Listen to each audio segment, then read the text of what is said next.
అదే RTV app వార్తల్ని క్షణాల్లో చదివే అవకాశం ఉంటుంది. ఒక న్యూస్ పేపర్, ఒక టెలివిజన్ ఛానల్ మీ చేతుల్లో ఎప్పుడు ఉంటాయి. దక్షిణ కాశీగా పిలువబడుతున్న రాజరాజేశ్వర స్వామి ఆలయం దగ్గర ఉన్నాము. ప్రస్తుతం మనం రాజన్న సిరిసిల్ల జిల్లా వేములవాడలో ఉన్నాము. ఇక్కడైతే పెద్ద ఎత్తున భక్తులైతే వస్తున్నట్టు సమ్మక్క సారలమ్మ సీజన్ కావచ్చు, అంతేకాకుండా మహాశివరాత్రిని పురస్కరించుకొని అయితే భక్తులు చాలా దూర ప్రాంతాల నుంచి అయితే ఇక్కడికైతే రావడం జరుగుతుంది. కోరిన కోరికలు తీర్చే కొంగు బంగారం రాజన్న అని అయితే ఇక్కడికైతే వచ్చిన భక్తులు అయితే వేడుకుంటారు. ప్రస్తుతం అయితే మనం రాజరాజేశ్వర స్వామి ఆలయం దగ్గర ఉన్నాము. ఇక్కడైతే పెద్ద ఎత్తున అయితే ఇక్కడ గాజుల వ్యాపారం అయితే కొనసాగుతుంది. దూర ప్రాంతాల నుంచి వచ్చిన వారు షాప్లకు వెళ్లకుండా అయితే వీరి వద్ద అయితే గాజులు వేసుకుంటే అన్నీ మంచి జరుగుతుంది అనేది ఆడవారైతే ప్రత్యేకంగా అయితే నమ్మకం అయితే ఉంటారు. దీనికి సంబంధించి ప్రస్తుతం అయితే మనం గాజుల వ్యాపారాలతో ఉన్నాము. అమ్మ చెప్పండి, మీరు ఎన్ని సంవత్సరాల నుంచి ఇక్కడ గాజులు అమ్ముతున్నారు? అంటే ఎలా ఉంది పరిస్థితి? బాగానే ఉంది సార్. ఓకే, ఎన్ని సంవత్సరాల నుంచి అమ్ముతారమ్మా? మేము దాదాపు 18 సంవత్సరాలు నేను అమ్మఒట్టి. ఓకే, అంటే మీ దగ్గర ఏ గాజులు ఉంటాయి? మా దగ్గర అన్ని తీర్లు ఉంటాయి సార్. ఇక్కడ రాజన్నకి ఇక్కడ ఫేవరెట్ కాబట్టి గాజులు ఇక్కడ బాగా నడుస్తాయి. ఖచ్చితంగా గాజులు పెట్టుకొని వెళ్తారు, ఇక్కడ బాగా నడుస్తుంది. ఓకే, అంటే మీకు సంవత్సరం మొత్తం పని ఉంటుంది అంటే ఇప్పుడు సమ్మక్క సారలమ్మ సీజన్ కావచ్చు, మహాశివరాత్రి సందర్భంగా అయితే భక్తులు అయితే పెద్ద ఎత్తున అయితే ఇక్కడికైతే వస్తున్నారు కదా, అంటే మీకు సంవత్సరం మొత్తం ఉంటుందా పని ఇక్కడ? లేదు సార్, ఇప్పుడు మనకు సీజన్లే ఉంటుంది. ఉత్తప్పుడు మామూలుగా ఉంటుంది మీడియం. ఈ సమ్మక్క సీజన్లో, శివరాత్రి సీజన్లో మాకు పర్వాలేదు. తలవాళ్ళకి, దేవుని తలవాళ్ళకి అంతా మంచిగా ఉంటుంది. ఎంతమంది ఉన్నారమ్మా ఇక్కడ మీరు అమ్మాయి వాళ్ళు? ఇక్కడ దాదాపు 50 మంది దాకా ఉన్నాం సార్. 50 మంది ఉన్నాం. ఇక్కడ లోకల్ వాళ్ళం 15 మంది, వేరే నాన్ లోకల్ వాళ్ళు 40 మంది దాకా వస్తారు. మరి అందరికి వర్కౌట్ అవుతుందా? డబ్బులు వస్తాయా మరి? ఇక అందరం చేసుకున్నాడికి దేవుడు దయ వల్ల, రాజన్న దయ వల్ల ఇస్తాడు. అందరం బతుకుతున్నాం ఇక్కడ. అమ్మ చెప్పండి, మీ దగ్గర ఏ గాజులు ఉంటాయి? అన్ని తీర్లు ఉంటాయి సార్. అంటే ఏంటి అన్ని తీర్లు అంటే? ఏ గాజులు ఉంటాయి? దారుణ గాజులు ఉంటాయి, పచ్చవి ఉంటాయి, ఎర్రే ఉంటాయి, అన్ని తీర్లు ఉంటాయి. అంటే ఎట్లుంటుందమ్మా రోజు వ్యాపారం ఎట్లుంటది ఇక్కడ? బాగానే ఉంటుంది సార్. ఎంతవరకు సంపాదిస్తున్నారు ఇప్పుడు? మేమా ఒక ఇంటికి సామాన్ తీసుకుపోగా ఇంటికి 300-400 కైకిలు పడుతుంది సార్. ఓకే, అంటే ఏం చేస్తున్నారు? మీ కుటుంబ నేపథ్యం ఏంటి అసలు? మేమా అంతే, ఇక ఇంటికాడ పిల్లల్ని బడికి తోలేసి ఇక్కడ వచ్చి సాయంత్రం టిఫిన్ పట్టుకొని వస్తాం. సాయంత్రం వెళ్తాం, 6 వరకు వెళ్తాం ఇంటికి. అంటే ఎన్ని గంటలకు వస్తారమ్మా? పొద్దున 10 అవుతుంది సార్ వచ్చేవరకు. అమ్మ ఎలా ఉంది పరిస్థితి ఇక్కడ? అంటే గాజులు అయితే అమ్ముతున్నారు కదా, ఎన్ని సంవత్సరాల నుంచి అమ్ముతున్నారు? ఎలా ఉంది ఇక్కడ? 18 సంవత్సరాలు అవుతుంది సార్. మంచిగా అమ్ముతాను. దూర ప్రాంతాల నుంచి భక్తులు వస్తారు కదా, అంటే మరి ఎట్లా షాపులు కూడా ఉన్నాయి ఇక్కడ చాలా వరకు, అంటే మీకు గిట్టుబాటు అవుతుంది ఇక్కడ? అయితే సార్ ఇక వాళ్ళు వాటి పెంత గాజులు వేసుకుంటాం, వీళ్ళు వస్తూ ఉంటే భక్తుల వాళ్ళు మంచిగా వేసుకుంటాం సార్. దీని మీదే బతుకుడు సార్ మేము. ఇది లేకపోతే మేము ఏం లేదు, వట్టప్పుడు ఖాళీగానే.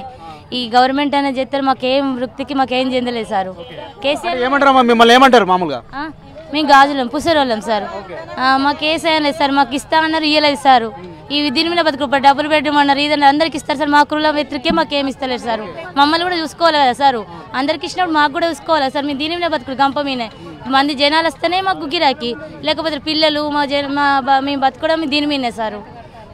ఇప్పుడైతే శివరాత్రి కావచ్చు, అంతేకాకుండా సమ్మక్క సారమ్మ కావచ్చు, ఎక్కువ మంది భక్తులు అయితే వస్తున్నారు కదా, అంటే మామూలు టైంలో ఉంటుంది ఇంత గిరాకీ? ఇంత ఉండదు సార్, ఇంత ఉండదు. లేకపోతే మళ్ళీ సీజన్లోనే ఉంటుంది సార్. దీని మీద వస్తేనే మాకు ఇది, లేకపోతే మేము ఇంట్లోనే వస్తారు. అంటే మీరు ఇంకేమమ్ముతారు? మా గాజులతో పాటు ఇంకేమైనా అమ్ముతారా? దీని ఇచ్చింది మాకు ఏది రాదు సార్. కైకిలు పోదామని అది ఏం లేదు మాకు. ఈ గాజుల వ్యక్తి తప్ప మాకేం రాదు సార్. ఇది ఉంటేనే ఉన్నట్టు, లేకుంటే లేదు సార్. ఈ వాళ్ళకు గవర్నమెంట్ కూడా చెప్పినాం సార్, అందరికి ఇస్తారు సార్. మాకే ఎందుకు ఏం చెప్తలేదు, మాకేమి ఇస్తలేరు సార్. మా పుసరోళ్ళ వ్యక్తికే మాకు ఓన్లీ గాజులమని. ఇప్పటికీ ఆలోచించి రోడ్ల మీద చూసి మమ్మల్ని చూసి మాది ఏదో ఒకటి చేయాలని అని మేము కోరుకుంటున్నాం సార్. అంతే. కేసీఆర్ ఏం చేయలేదు, ఇప్పుడు చేయి గెలిచిన చేయి కూడా ఏం చేయట్లేదు. మాకు ఏదైనా గవర్నమెంట్ దానిలో మాకు ఏదైనా చూపెడితే డబుల్ బెడ్రూమ్ ఏదో మాకు ఏదైనా ఇస్తే మాకు మా పిల్లల్ని మంచిగా చదివించుకుని గవర్నమెంట్లో వేసుకుంటున్నాం సార్. వాళ్ళు ఏదైనా వేస్తే మాకు ఏదైనా వాళ్ళ పేరు మీద ఉంటుంది. మాకు ఇంతవరకు మాకు గవర్నమెంట్ పరిస్థితి మాకేం రాలేదు సార్. ఇప్పుడైనా వాళ్ళు మమ్మల్ని గుర్తించి గాజులు అమ్ముకుంటారు ఇట్లా రోడ్డు మీద ఉన్న వాళ్ళకి ఏదైనా వేద్దామని వాళ్ళ దయాభక్తి సార్. కేసీఆర్ కూడా మాకు ఏం చేయాలి, మరి రేవంత్ రెడ్డి అని మనం వేస్తారా చేయరా అంతా సేట్ ఇస్తారు సార్. సేటుకు ఎంగా మాకు 200-300 మిగులుతాయి. ఆ 200-300 మేము బతకాలి, ఇంట్లోకి వెళ్ళాలి, పిల్లలకు చదివించుకోవాలి, మా ఇంట్లో ఖర్చులు కావాలి, ఇంతే సార్. ముందు నుంచి ఏంటంటే ఇక్కడికి వచ్చిన భక్తులు అయితే ఇక్కడ గాజులు వేసుకుంటే అన్ని శుభాలు జరుగుతాయి, మాకైతే మంచి జరుగుతాయి అనేది ఒక నమ్మకం అయితే ఉందంటారు కదా సార్. వచ్చిన వాళ్ళు ప్రతి ఒక్కరు అయితే గాజులు అయితే తీసుకుని వెళ్తారు సార్. వాళ్ళు వస్తేనే కదా సార్ మాకు పొట్టెళ్ళడం. అదే సార్ నమ్మకం సార్. పట్టి నల్ల బంగారం వాళ్ళకు కూడా రాజన్న దయ వల్ల వాళ్ళకు కూడా మంచి జరుగుతుంది. మాకు కూడా వాళ్ళు వస్తే 10 రూపాయలు. ఈ దేవస్థానం వల్ల మాకు ఈ చైర్మన్ గుడి తరపున వాళ్ళు చేయటం మేము కూడా 5 మెతుకులు తింటున్నాం. మాకు కూడా ఉండని పెట్టుకొని అంటారు. మాకైతే అన్ని కరెక్ట్ ఉన్నాయి.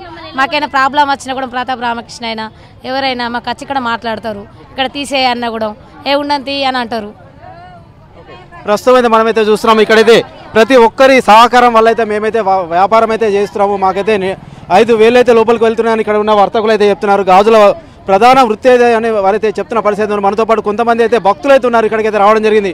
అమ్మ చెప్పండి, మీరు ఎక్కడి నుంచి వచ్చారు? వరంగల్ డిస్ట్రిక్ట్ నుంచి వచ్చాను.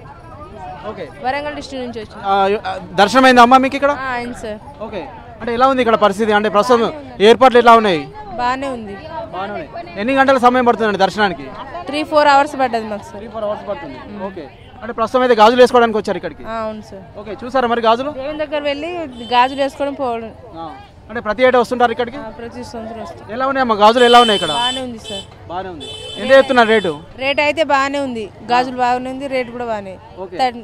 60 రూపాయలు 50 రూపాయలు అంటున్నారు డజన్కి. అంటే అందరికైతే నమ్మకం ఉంటుంది కదా ఇక్కడ గాజులు వేసుకుంటే అన్ని మంచి జరుగుతాయని. ఆడవారికి అయితే ప్రధానంగా గాజులు అంటే ఎంతో ప్రీతిపాత్రకంగా అయితే ఉంటుంది కదా. అవును సార్, గాజులు వేసుకొని ఏ ఆడవాళ్ళు వచ్చినా గాజులు వేసుకొని పోతారు ఇక్కడ. ఓకే, అంటే తీసుకున్నారు మరి గాజులు మీరు?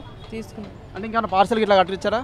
కట్టిస్తాం సార్. ఓకే, ప్రస్తుతం అయితే మనమైతే చూస్తున్నాము. మేమైతే ఇక్కడ వరంగల్ నుంచి అయితే ఇక్కడికైతే రావడం జరిగింది. ఇక్కడ గాజులు వేసుకుంటే మాకైతే అంతా మంచి జరుగుతుందని అయితే మాకైతే నమ్మకం అయితే ఉందని అయితే వీరైతే ప్రధానంగా చెప్తున్నారు. అంతేకాకుండా వీరు వ్యాపారం అయితే దాదాపు 50 మంది అయితే ఇక్కడైతే మేమైతే వ్యాపారం అయితే చేస్తాము. మాకైతే ఎటువంటి ఇబ్బందులు అయితే లేవు. అందరి సహకారం వల్ల అయితే మేమైతే పూర్తిగా సంతోషంగా ఉన్నాము. ఇప్పుడు అటు కేసీఆర్ ప్రభుత్వంలో అయితే మాకైతే ఏమీ జరగలేదు, ఏమీ ఒరగలేదు అనేది వీరే చెప్తున్నారు. ఇప్పుడు రేవంత్ రెడ్డి ప్రభుత్వం వచ్చాక మాకేమైనా మంచి జరుగుతుందనేది మేమైతే భావిస్తున్నామని చెప్పేసి అయితే ఇటు గాజుల వ్యాపారం చేస్తున్న మహిళలు అయితే చెప్తున్నారు. ప్రస్తుతం అయితే మేమైతే చాలా సంతోషంగా ఉన్నాము. అనేక మందికి అయితే గాజులు అయితే వేస్తున్నాము. మాకైతే చాలా హ్యాపీగా ఉన్నామని చెప్పేసి అయితే వారు చెప్తున్న పరిస్థితి మనం చూస్తున్నాం. Vote studio. మరిన్ని వీడియోస్ కోసం ఛానల్ ని సబ్స్క్రైబ్ చేయండి, లేటెస్ట్ అప్డేట్స్ కోసం వాట్సాప్ ఛానల్ ని ఫాలో చేయండి, అండ్ లింక్ డిస్క్రిప్షన్ లో ఉంది.